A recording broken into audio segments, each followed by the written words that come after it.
A graça e a paz do Senhor Jesus Cristo. Deus abençoe a sua vida, Deus abençoe o seu coração. Que nesta manhã nós possamos nos conectar com Deus em mais uma aula da Escola Bíblica Dominical. Que Deus abençoe poderosamente a sua vida, em nome de Jesus. Amém? Eu gostaria que você abrisse a palavra do Senhor em João capítulo 4, versículo 16. Amém? Estamos estudando o livro A Igreja Desviada de Charles Swindoll, né?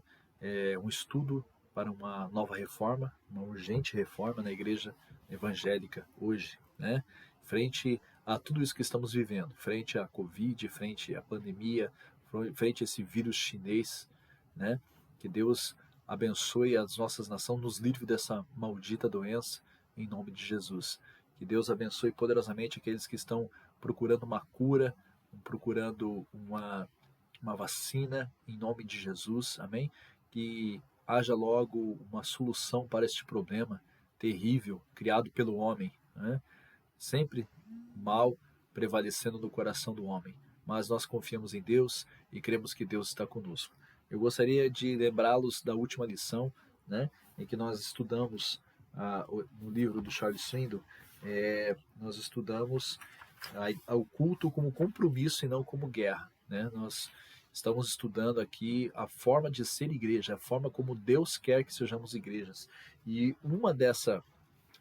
dos tópicos do livro diz que o culto deve ser como um compromisso e não como uma disputa, uma guerra entre irmãos, né? Nós já vamos compreender aqui o que Charles Swindoll está tentando dizer no seu livro. E aqui no estudo que nós vemos, na última lição, nós vimos que na cultura norte-americana, onde o Charles Swindoll está escrevendo, está contextualizando este livro, ele diz que a maioria dos americanos de classe média tende a cultuar a profissão, a trabalhar na hora do lazer e a se divertir no culto a Deus. Como resultado, seus valores de significado de vida estão distorcidos. Seus pensamentos, seus relacionamentos se desintegram antes que consigam restaurá-los. E seu estilo de vida se parece com um elenco de atores que procura um enredo para atuar, né? Que declaração profunda é essa? Que declaração profunda. Cultuamos o trabalho, trabalhamos no lazer e nos divertimos no culto, né? Deus nunca intencionou que as coisas funcionassem dessa maneira, né? Existe um ditado em Jerusalém, né, que ele diz assim, né? Em uma viagem à Terra Santa, uma vez Charles Swindoll contou um comentário que circulava entre os judeus contemporâneos, e eles diziam assim: se quiser se divertir, vá a Tel Aviv. Se quiser fazer negócios, vá a Haifa. E se quiser adorar, vá a Jerusalém, né? Hoje em dia, interessante isso, né? Hoje em dia os judeus dizem, como no primeiro século, ainda dizem isso, né? Que Jerusalém é o lugar de adoração. No entanto, Jesus, entretanto, ele esclareceu que isso não era verdade, né? Lá em João capítulo 4, ele diz que: crê em mim, mulher, está a próxima hora em que vocês não adorarão o Pai nem neste monte, nem em Jerusalém. Vocês, samaritanos, adoram o que não conhecem, nós adoramos o que conhecemos, pois a salvação vem dos judeus. Então, aquele que realmente é um israelita, aquele que verdadeiramente adora a Deus, aquele que é judeu mesmo, ele tem esse entendimento que nem em Jerusalém, né, Deus não está limitado a um lugar de adoração. Deus não está limitado a um país, né? Só podemos adorar a Deus somente em Jerusalém. Não. Nós somos templo do Espírito Santo e hoje nós adoramos ao Senhor aonde nós estamos, né? No contexto em que estivermos. Charles Swindoll, no seu livro, ele diz que o tópico que nós vamos estudar hoje é que há uma prioridade insubstituível. Nós não podemos trocar as coisas, como no enunciado anterior, né? Que nós cultuamos o trabalho, trabalhamos no lazer e nos divertimos no culto. Nós temos que nos divertir no lazer, trabalhar no trabalho, né? Trabalhar no trabalho, não cultuar o trabalho, mas trabalhar nele e cultuar a Deus quando nós vamos para o culto. A nossa mente, ela deve trabalhar nesse sentido, restaurar as coisas que Deus estabeleceu para o homem, para que nós vivamos em adoração. Então, hoje nós vamos estudar essa prioridade insubstituível. Qual que é a prioridade? A adoração a Deus. Como devemos adorar a Deus? né? Não surpreende que Jesus tenha falado várias vezes o culto a Deus. Ele mencionou isso várias vezes, né? A primeira menção que me vem à mente está entranhada do 4º capítulo do Evangelho de João, que é o encontro dele com a mulher samaritana, né? Eram duas. Nesse encontro, nós podemos observar duas coisas já, né? Onde Jesus, aqui no capítulo 4 de João, nós podemos observar duas coisas já, né? Dois escândalos, né? O primeiro deles era impensável que um homem judeu, especialmente um rabino, como Jesus era conhecido na época, um rabino, né? Se dispusesse a conversar com uma mulher samaritana como Jesus fez. Então isso já era um escândalo, né? E usando palavras dignas e honrosas ainda, né? Segundo, era um fato extraordinário encontrar um judeu em Samaria. Os judeus eles desviavam de Samaria porque eles achavam uma terra inóspita, uma terra onde havia pessoas, personas não gratas, né?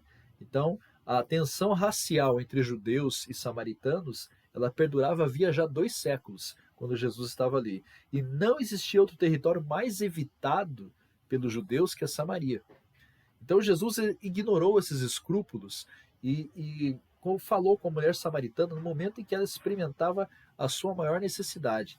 E lá no capítulo 4 de João, versículo 16 ao 18, nós vamos encontrar o seguinte texto. E ele lhe disse: vá, chame o seu marido e volte. Não tenho marido, respondeu ela. Disse-lhe Jesus: você falou corretamente, dizendo que não tem marido.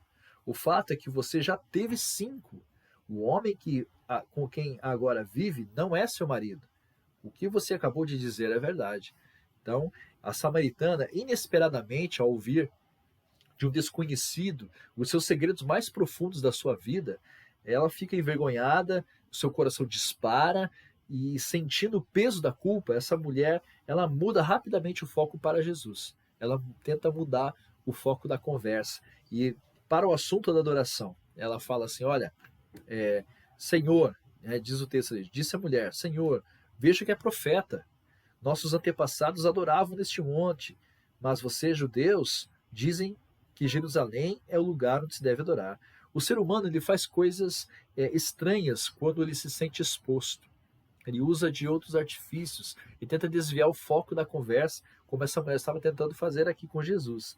E aí então nós podemos ver que Jesus ele estabelece princípios para o coração desta mulher. Ele fala assim: olha só, capítulo 4 de João, agora versículo 21 e 22. Preste atenção no que Jesus diz: crê em mim, mulher, está próxima a hora em que vocês não adorarão o Pai nem neste monte, nem em Jerusalém. Vocês, samaritanos, adoram o que não conhecem. Nós adoramos o que conhecemos, pois a salvação vem dos judeus. Jesus explicou calmamente para essa mulher que o culto a Deus não está ligado a um lugar, mas a uma pessoa. Né? Uma pessoa. Então, o culto a Deus não está ligado a um lugar específico. Né? Deixa eu... Aí. Arrumar aqui, só fica fazendo esse barulhinho chato aqui. Meu teclado disparou aqui. Aí. Agora sim. Jesus explicou calmamente para essa mulher que o culto a Deus não está ligado a um lugar, mas a uma pessoa. E a um relacionamento com essa pessoa. Pessoa de Deus. Né? O problema da samaritana não era a falta de entendimento da adoração, mas falta de relacionamento com aquele a quem se adora. Né? Ou aquele com quem ela adorava.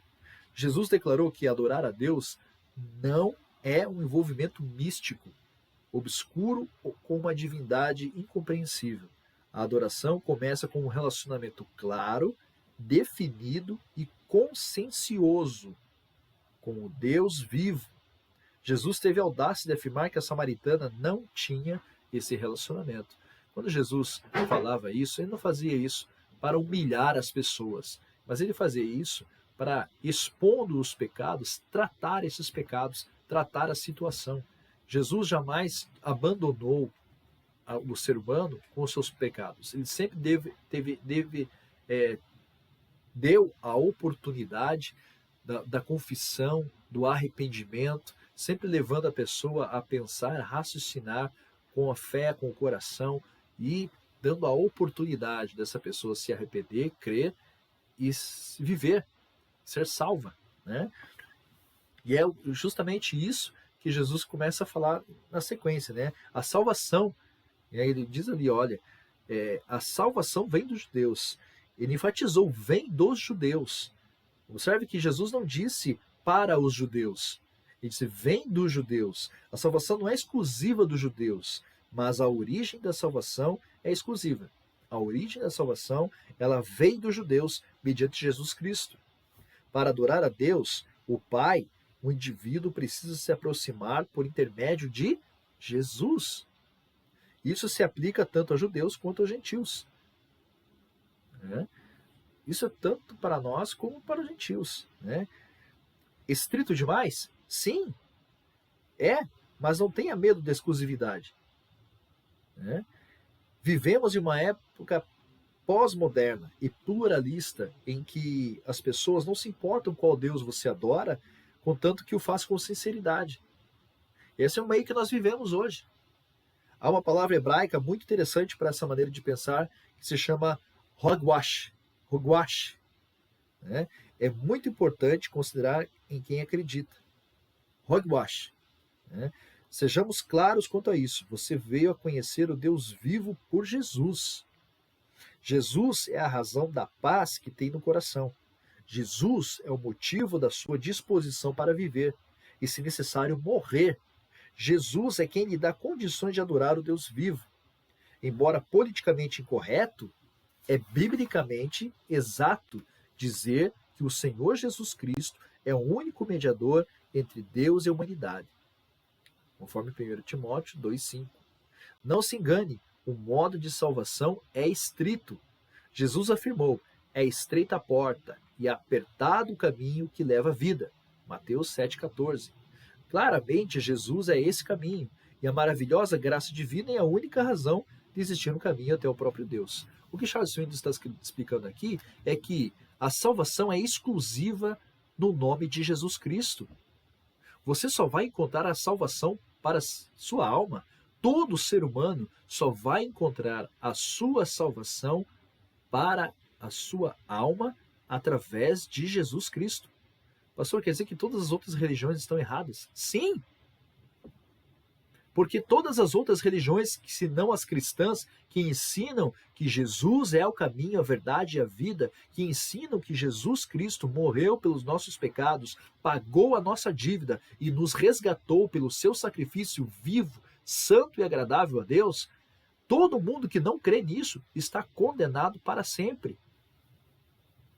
Não há outra religião, não há outro caminho, não há outra forma de você ser salvo a não ser através de um relacionamento com Deus o Pai por Jesus.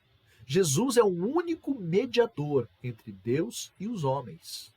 Ainda que algumas vertentes cristãs digam que existe uma mediadora, isso está errado, isso está erradíssimo. Não existe mediadora, não existe outro mediador que não seja Jesus Cristo. Mediador entre Deus e os homens. Porque o pecado nos fez inimigos de Deus. E numa guerra, o inimigo morre. E o inimigo mais fraco morre mais rápido. Adivinhe só quem é o mais fraco. Do outro lado está Deus. Perceba. Mas isso é politicamente incorreto. Você não pode simplesmente dizer que todas as outras religiões estão erradas. E daí que é politicamente incorreto? Eu sou politicamente incorreto porque eu creio numa religião exclusiva.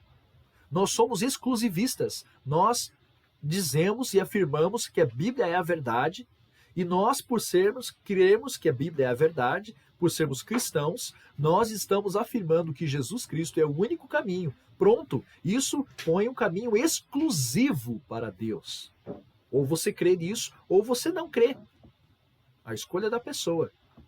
Mas eu não preciso ser politicamente incorreto para atrair as pessoas para Cristo, porque simplesmente não funciona assim. As pessoas vêm muitas vezes para Jesus e elas querem que Jesus as aceite como elas estão, sem precisar mudar nada, sem precisar abandonar nada. sem precisar tirar da sua vida um monte de coisa errada. Elas querem se enfiar no meio da igreja, do mesmo jeito que elas vieram do mundo, trazendo o mundo com elas e todos os valores que elas aprenderam no mundo. Mas isso não funciona assim. Deus não nos chamou para sermos do mundo. Justamente porque não somos do mundo, o mundo nos odeia. E nós não temos que ser politicamente corretos para agradar os outros. Eu prefiro ser politicamente incorreto e agradar a Deus do que ser politicamente correto e agradar os homens e ter a minha condenação garantida com isso. Prosseguindo, a conversa com a samaritana, Jesus explica de que maneira as pessoas que se relacionam de modo adequado com Deus devem adorá-lo. Preste atenção de como Jesus diz que deve ser o nosso relacionamento com a pessoa de Deus. No entanto, está chegando a hora, e de fato já chegou, em que os verdadeiros adoradores adorarão o Pai em espírito e em verdade. São estes os adoradores que o Pai procura. João 4, 23. Ou você crê na verdade, ou você o adora em espírito e em verdade. As duas coisas juntas. Ou toda a sua mente, todo o seu coração. Aliás, começa no coração, né? Todo o seu coração, toda a sua mente, toda a sua atenção, toda a sua vida está voltada para Deus. Isso é um espírito, né? Seu espírito está tomado pela atenção a Deus. Preste atenção nisso. E a verdade, o que é verdade? Jesus Cristo é a verdade. Ele disse, eu sou a verdade, o caminho e a vida. Ninguém vem ao Pai a não ser por mim. Ou seja, você só vai ter um relacionamento se você o adorar em espírito e em verdade. E a verdade diz que Jesus Cristo é o único caminho. É a porta estreita que você deve passar. Não várias opções.